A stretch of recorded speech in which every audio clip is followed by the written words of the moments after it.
Most people think of lakes as public places, shared by everyone who loves the outdoors. That's what Karen and her sister believed when they stormed up to me one Saturday morning, arms crossed, demanding I move my ugly old boat because it was blocking the view for their fishing club. Their voices carried across the water, loud enough that everyone on the dock turned their heads. They weren't asking politely, they were barking orders, as if they ran the place. What they didn't know, what nobody on that dock seemed to realize, was that this wasn't just any lake. It was my lake. My grandfather had purchased the land decades ago, and the deed had been passed down to me. The fishing club, they were renting access permitted only because I allowed it, and these sisters had just insulted the one person who could end it all for them in a single phone call.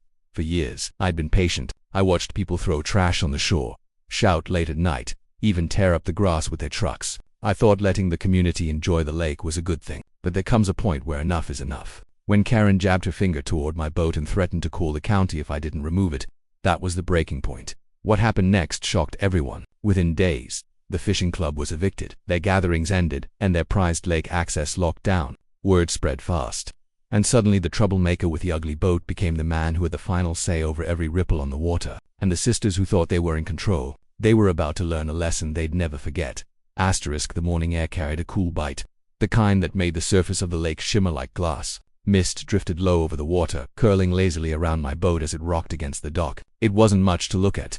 Paint peeling, wood scarred with age, but it was steady, reliable, and mine. I sat on the deck sipping coffee, listening to the call of loons in the distance, letting the peace of the water settle into me. For a while it felt like nothing could break that quiet. Then came the voices. "Excuse me. Hey, you." Two figures appeared at the edge of the dock. Even before I saw their faces I recognized them. Karen and her sister Linda. Around here, people half-jokingly called them the queens of the lake. They weren't queens in any real sense, but they had taken it upon themselves to act as though they ruled over the fishing club that met here every weekend. They were known for their loud opinions, their sharp tongues, and their ability to make anyone feel unwelcome. I set my mug down and turned slowly, already bracing myself. Karen, the older of the two, strode forward with her arms crossed, her sunglasses perched on top of her head, and she jabbed her chin toward my boat. "That thing," she snapped, "needs to move. It's an eyesore, and it's blocking the view of the lake for our members." Linda chimed in, her voice sharp and nasal. "Seriously, who even leaves junk like this tied up here? People come to enjoy the water, not look at some busted old wreck." I blinked at them, keeping my face calm though my jaw tightened. "Good morning to you too. Don't play cute," Karen shot back. "This dock is for the fishing club. We've got a tournament today, and we need all the space we can get. You're in the way."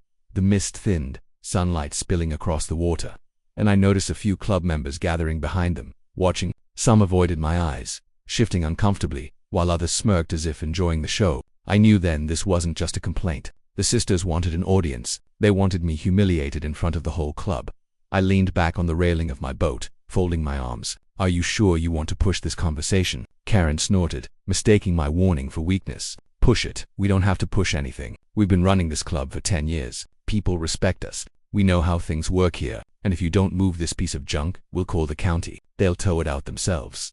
Laughter rippled from a few in the crowd. Linda took a step closer, her finger jabbing toward my chest, though she didn't quite touch me. "Don't think you can just roll in here like you own the place. This is our lake community, and we don't put up with outsiders who don't follow the rules." I studied her for a moment, then glanced at Karen, whose smug expression dared me to argue. Outsider.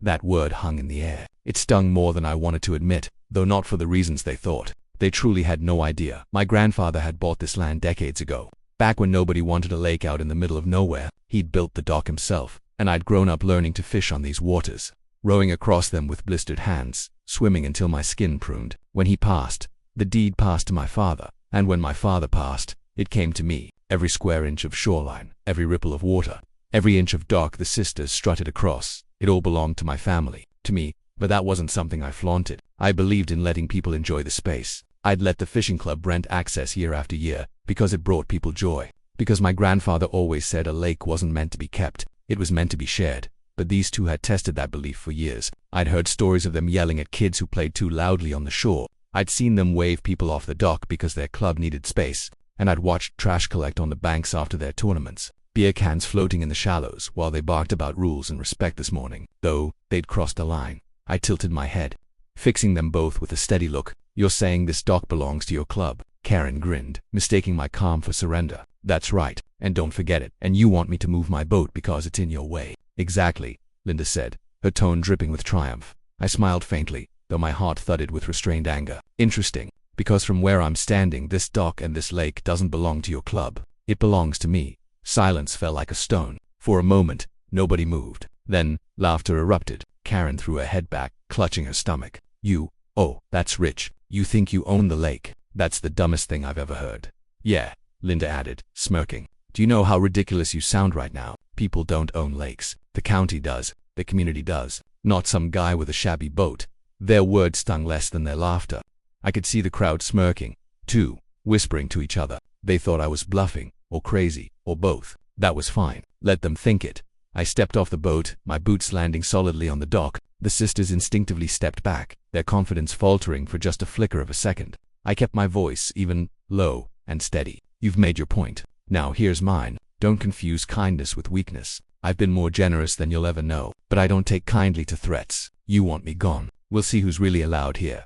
For the first time that morning, Karen's smug smile slipped. Linda tugged her arm, whispering something, but Karen shook her head. She wasn't ready to back down, not with so many eyes on her. Fine, she snapped. We'll see about that. Don't say we didn't warn you when the county comes knocking. I didn't answer. I simply turned, untied my boat, and rowed out into the mist, leaving their voices behind me. My hands gripped the oars tighter than usual, each stroke cutting hard into the water. My grandfather's words echoed in my mind. A lake is meant to be shared, but maybe it was time to reconsider who deserved the privilege. That was the morning everything changed. That was the moment the sisters drew a line they should never have crossed. And it was the day I finally decided to show them what real ownership looked like.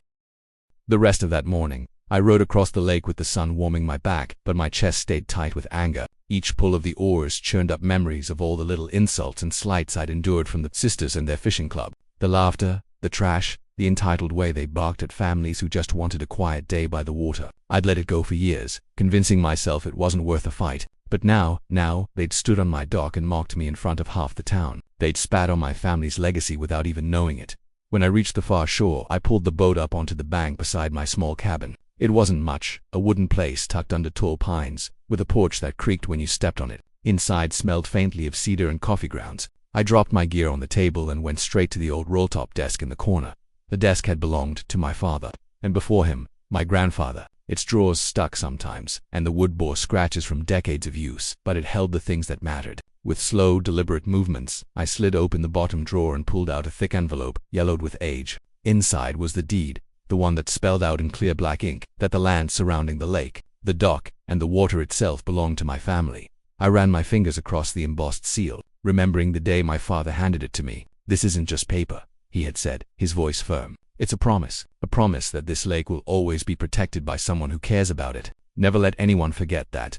For years I'd kept that promise by staying quiet, by allowing people to fish, swim, and gather, even when they didn't show respect. But now I realized silence had been mistaken for weakness. The sisters thought they owned the lake because I had never reminded anyone otherwise. Maybe that was my fault. I sat at the desk for a long time, tapping the deed against my palm. Should I confront them directly, shove this paper under their noses, and watch their smug smiles vanish? The thought was tempting, but part of me wanted something bigger, something that would show not just them but everyone who had laughed at me, exactly where the power really rested.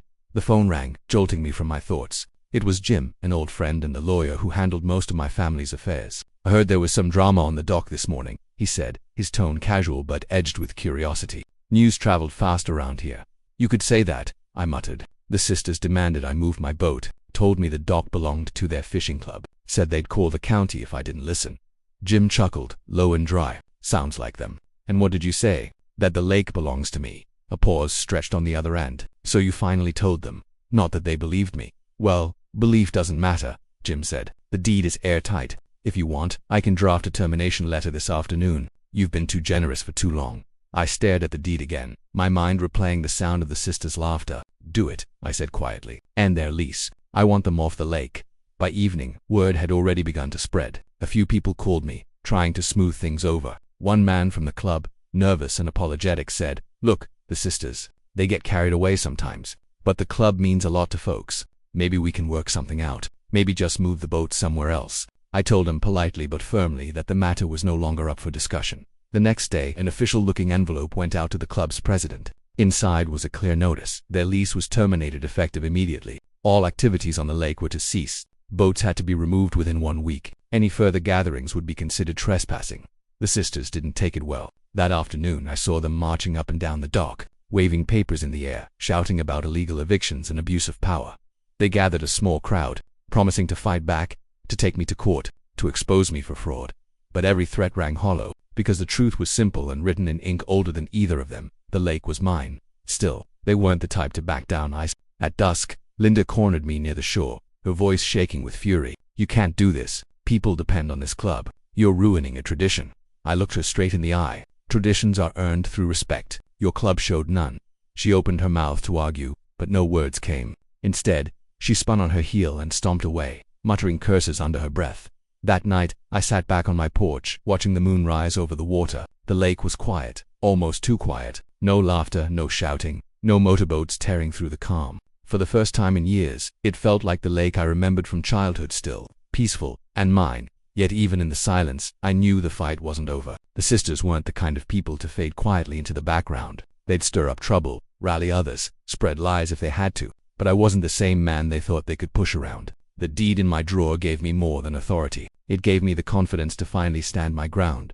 As the night deepened and stars scattered across the sky, I made a vow to myself. I would protect this lake, not just from pollution and noise, but from arrogance, entitlement, and disrespect. If the sisters wanted a war, then they'd have one. Only this time, they weren't fighting some outsider with a shabby boat. They were fighting the rightful owner of every drop of water they claimed to control, and I was ready.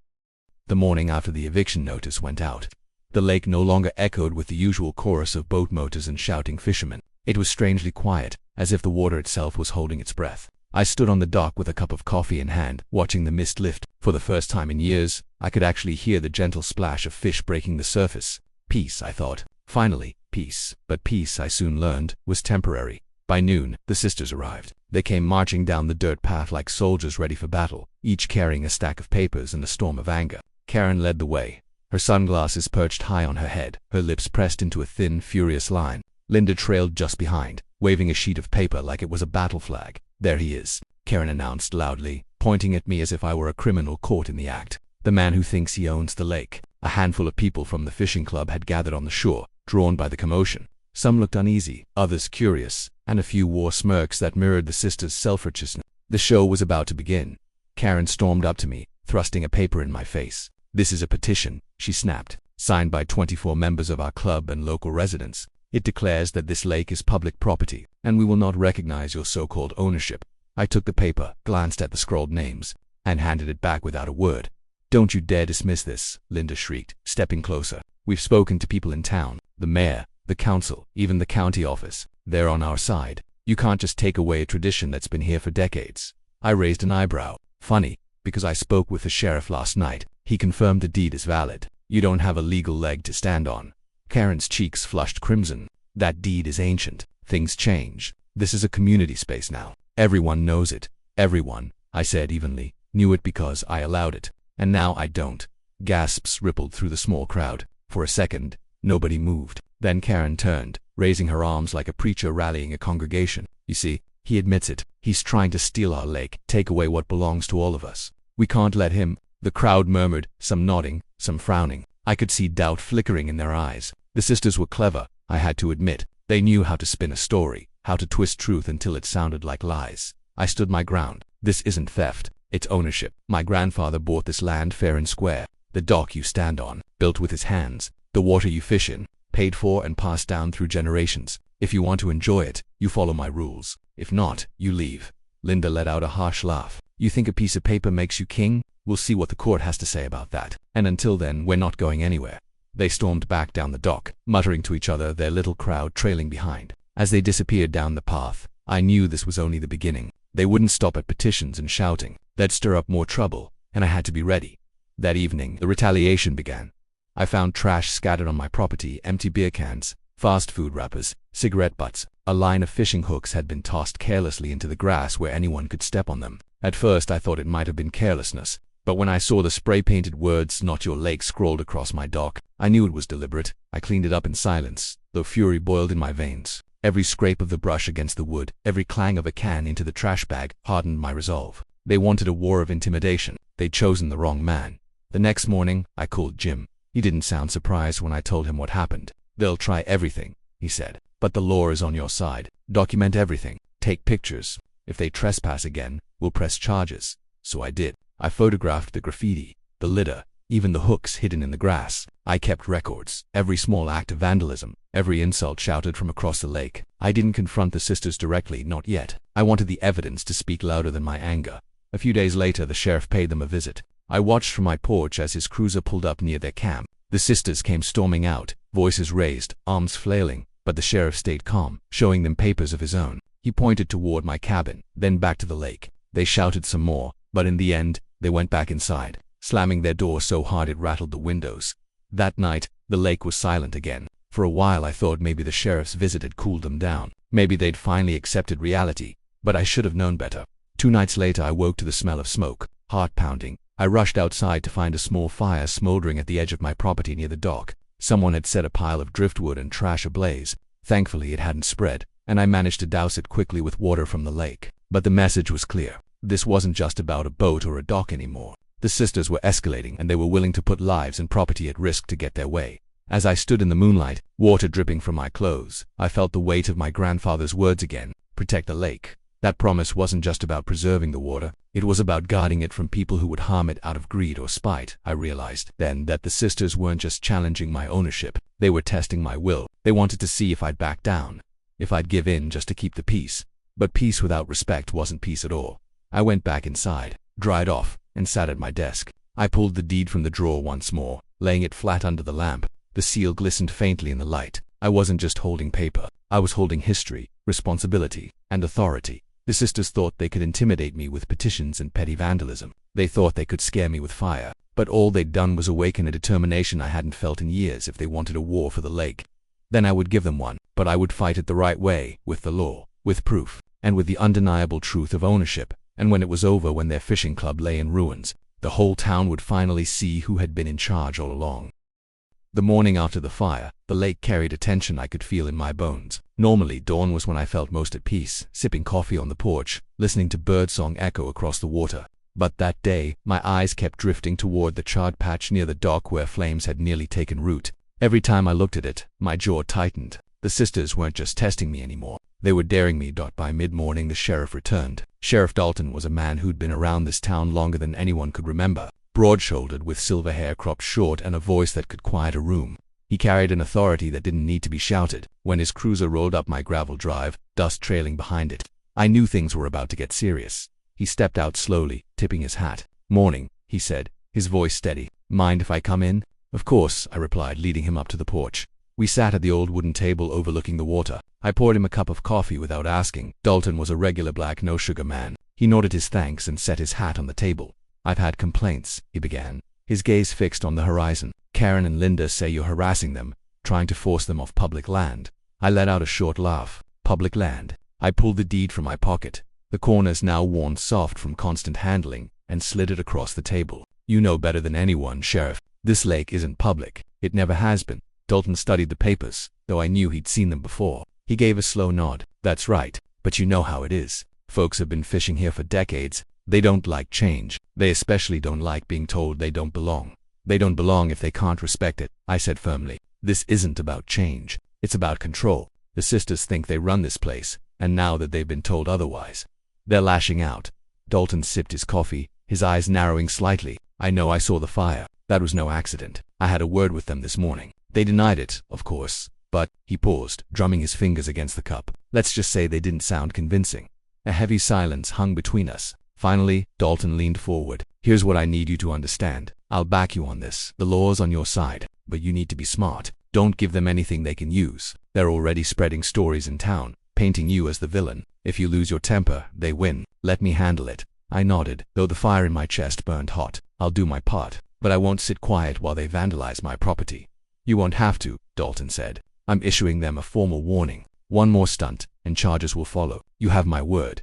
The sheriff stayed a little longer, finishing his coffee before tipping his hat and heading back down the drive. I watched his cruiser disappear into the trees, feeling a strange mix of relief and unease. Relief that the law was firmly on my side. Unease because I knew the sisters wouldn't take kindly to being warned. Sure enough, that evening, the retaliation came not through fire or graffiti this time, but through whispers. At the general store in town, I caught the tail end of a conversation as I walked in. "He's trying to push everyone out," a man was saying, his voice low but urgent. said the lakes isn't his alone. Can't even launch a boat without his permission now. Another voice chimed in. Heard he threatened the sisters, said he'd have them arrested if they didn't move. I froze for a moment in the doorway, then walked inside as the room went quiet. Eyes turned toward me, some suspicious, others sympathetic. The sisters had been busy. I paid for my supplies in silence, ignoring the stares. On my way out, old Mrs. Harper, who'd lived in town her whole life, touched my arm. Don't let their poison spread, she said softly. People know the truth, even if they won't admit it right away. Just hold steady. Her words gave me comfort, but they also steeled my resolve. This wasn't just about the lake anymore. It was about my name, my family's legacy. The sisters wanted to paint me as a tyrant, a selfish man clutching land that should be free to all. But I wasn't selfish. I'd been generous for too long, and they'd taken advantage of it. 2 days later, the sheriff called. They've ignored my warning, he said flatly. I caught them hosting another club meeting on your dock, loud, disruptive, just daring me to act. I've given them one last chance to leave peacefully. If they don't, I'll be forced to escort them out. A strange calm settled over me. Do what you need to do, Sheriff. I won't stop you. That afternoon, I watched from my porch as the confrontation unfolded. The sisters had gathered a dozen club members, rods and tackle boxes in hand, their laughter ringing out like nothing had changed. Then Dalton's cruiser rolled up. He stepped out, slow and steady, the weight of the law behind every step. The sisters met him at the dock, voices raised, arms flailing. I couldn't hear every word, but I caught pieces carried on the wind. Our rights, public property, will sue. Dalton listened for a while, then pulled a folded paper from his pocket. He read aloud, his voice carrying across the water. The words were sharp, final, and undeniable. They were trespassing. They were in violation of the law, and if they didn't leave immediately, arrests would follow. The crowd fell silent. Some members began packing their gear, eyes downcast. A few slipped away quietly, unwilling to be dragged into the sisters' crusade. But Karen and Linda stood their ground, faces flushed, trembling with rage. You can't do this, Karen shrieked. You'll regret this. Dalton didn't flinch. You've been warned. Leave now or I'll take you in. For a moment, I thought they might actually push it, that they'd rather be dragged away in handcuffs than admit defeat. But finally, with a hiss of frustration, Karen spun on her heel. Fine, but this isn't over. The sisters stormed off, their dwindling crowd trailing behind. Dalton stayed behind long enough to make sure they were gone, then tipped his hat toward my porch. Our eyes met, and though he didn't say a word, the message was clear. One battle down, more to come. As the sun dipped low and painted the lake in shades of gold, I sat on my porch in silence. The dock was empty. The water was calm. For the first time in weeks, the lake belonged only to itself and to me. But the sisters' final words echoed in my ears. This isn't over. And I knew, deep down, they meant it. The weeks that followed were strangely quiet, but not without tension. Though the sheriff had warned them, Karen and Linda were not the kind to accept defeat gracefully. They sulked on the edges of town, spreading rumors in coffee shops, cornering anyone who would listen, whispering lies about me being a thief who had stolen their lake. Yet, as time passed, something began to shift. People who had once been loyal to the sisters started pulling away. The truth had a way of rising, slow but steady, like the sun pushing through morning fog. Neighbors began asking questions. Who really owned the land? What did the papers say? And when they heard about the deed, about the sheriff's involvement, about the sisters ignoring repeated warnings, their confidence in the sisters cracked. One by one, their allies faded. Members of the fishing club quietly returned their keys to the dock, apologizing under their breath. Some of them stopped by my cabin, offering awkward words of regret. We didn't know, they said. We just thought. Their voices trailed off. Ashamed I didn't gloat. I didn't need to. The lake itself felt like it was healing. Without the noisy tournaments, the shouting, the trash, the water seemed clearer. Families began coming back, not in crowds, but in small groups. A father teaching his son to cast a line. A couple paddling across the water at sunset. Children skipping stones along the shore. They followed the rules, respected the space, and left it as they found it. That was all I ever wanted. The sisters, however, refused to let go. Their final act of defiance came one Friday evening, just as the sun was dipping below the trees. I was on my porch when I heard the sound of a motor roaring across the lake. My stomach clenched. The club had been banned from using boats here, but the noise was unmistakable. Sure enough, there they were, Karen at the wheel, Linda beside her, tearing across the water in a borrowed fishing boat. Their wake churned the lake, scattering birds and splashing against the shore. They circled the dock twice, shouting insults that echoed through the still air. You don't own this lake. You'll never own us. I didn't move. I didn't shout back. Instead, I reached for my phone and called the sheriff. Dalton answered on the first ring. I told him what was happening, and he sighed, his voice heavy with frustration. I'll be there in 10. True to his word, the cruiser arrived just as the sisters pulled the boat up to shore. Dalton stepped out, his face grim. That's it, he said, striding toward them. You've ignored every warning, broken every rule. You're done, Karen tried to argue, but Dalton cut her off. Enough. You've been trespassing, endangering property, and disturbing the peace. You'll face charges this time. For the first time since this all began, I saw fear flicker in their eyes. They shouted less confidently now, their voices cracking as Dalton placed a firm hand on Karen's arm and guided her toward the cruiser. Linda sputtered, threatening lawsuits and revenge, but her words rang hollow against the sheriff's calm authority. The crowd that had gathered on the shore watched in silence as the sisters were escorted away. No one stepped forward to defend them. No one cheered either, just a heavy, collective silence that said everything. Their reign over the lake was finished. That night, I walked down to the dock alone. The water was still again, the moon reflecting off its glassy surface. I sat there for a long time, listening to the gentle lapping of waves against the wood. For the first time in months, my chest felt light.